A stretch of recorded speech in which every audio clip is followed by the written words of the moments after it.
Hi everyone, welcome to this presentation on paper titled Exploring Statistical and Neural Models for Noun Ellipsis Detection and Resolution in English. I'm Payal Kullar from IIIT Hyderabad who will be giving this presentation. Let me begin with a quick introduction to noun ellipsis. Noun ellipsis is a linguistic phenomenon wherein the head noun of a noun phrase gets deleted without making the sentence ungrammatical. In this first example, the elided information can be easily retrieved from the previous context, and hence such ellipses are known as endophoric ellipses. We also have ellipsis cases where the knowledge of idiomatic usage of language helps to retrieve the antecedent. Such cases of ellipses are known as exophoric ellipses. In the second example, 2 clearly means 2 minutes and not 2 hours or 2 seconds. Ellipsis resolution can inevitably improve accuracy of downstream NLP tasks such as machine translation, question answering, etc. And yet computational approaches to noun ellipsis resolution have mostly been sparse.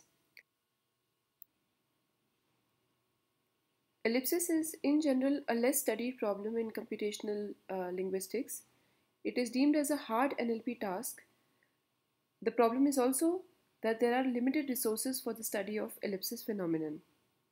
In the present paper, we further the research on noun ellipsis by experimenting with state-of-the-art ML models for noun ellipsis resolution. Ellipsis resolution comprises of two subtasks, the first one being detection of the elided material and the second one selection of the antecedent candidates. The detection of elided material is actually nothing but detection of licensors of ellipsis, which are syntactic structures or trigger words that license ellipsis in language. We use previously annotated corpus by us called the Noel corpus that marks noun ellipsis instances as a separate layer on the Cornell movie dialogues corpus for experimenting with ML models in this paper. This corpus has a total of 946 annotations, of which 438 are described as endophoric, that is with a textual antecedent, and 508 are exophoric, that is without a textual antecedent. As discussed previously, ellipses occur in the environment of certain syntactical structures or trigger words that are known as licensors or triggers of ellipses. They are nothing but useful syntactic cues for the detection of noun ellipsis. From a given sentence, we first select all words belonging to the syntactic categories that can license noun ellipsis in English. These are mostly cardinal and ordinal numbers, determiners, adjectives, etc. We select all these words by a pause tag filter. We use Spacey parser for pause tagging our dataset. Following the task specification for VP detection in previous work, we present noun ellipsis detection as a binary classification task where given a noun modifier and the sentence in which it occurs as the input, the goal of the classifier is to predict whether the noun modifier licenses a noun ellipsis or not. For the detection task, we take the annotated 946 positive exophoric samples and randomly choose 946 negative samples from the same corpus. We also perform a standard 70-10-20 split to obtain train development and test set respectively. Coming to the selection of antecedent candidates, we observe that antecedents of noun ellipsis can only be noun phrases, and hence we select all noun phrases in the sentence as potential antecedent candidates. Similar to the detection task, we define noun ellipsis resolution as a binary classification task where given a licensor, an antecedent candidate, and its context, the goal of the classifier is to predict whether the antecedent candidate is the resolution of the ellipsis licensed by the licensor. For the resolution task, we take 438 endophoric samples because they have the antecedent information. We also choose 438 random negative samples from the same corpus and perform a 70-10-20 split for the detection task.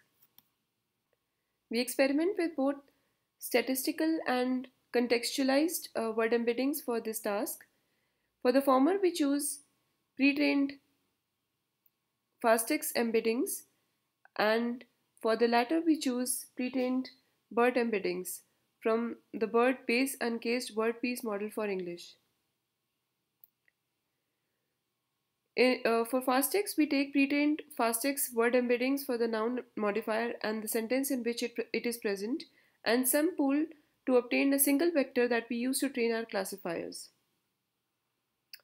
In case of BERT, we separate the sentence and the licensor with a SEP token and keep the sequence length to 300 as this is the maximum sentence length in the training data.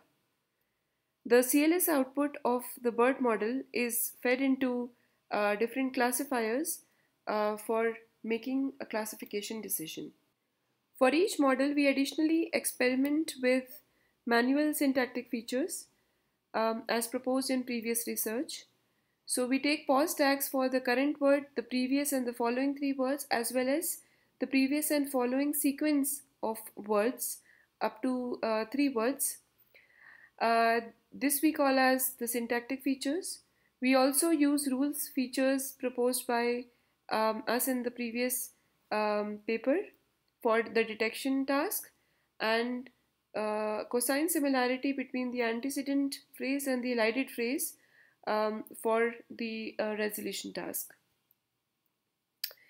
This is the overview of the end-to-end pipeline for the noun ellipsis resolution task.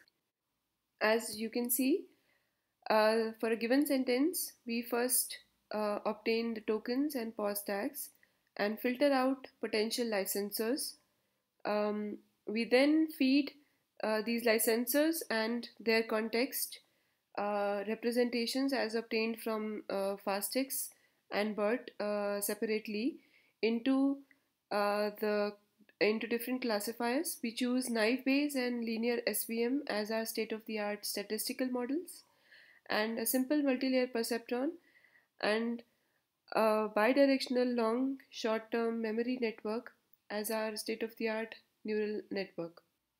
Similarly, for the second step that occurs parallelly, we obtain tokens and pause tags and select potential antecedent candidates and represent their lexical content and context using BERT and fasttext. Additionally, in the second step, we take the licensor vector obtained from the first step and concatenate it with the word and context representation of the antecedent along with the sentence. We choose the same classifiers for this task also, and in the end, a classification decision on whether a given word is the antecedent of the ellipsis which is licensed by the licensor vector is taken. We evaluate the performance of our models in terms of F1 score. In all, we experiment with 16 models for the ellipsis detection and resolution tasks. The results of all the models are presented in the table. As expected, the neural models perform significantly better than the statistical ones for both the subtasks. Our experiments show that for the detection task, BERT embeddings with a simple MLP give best scores.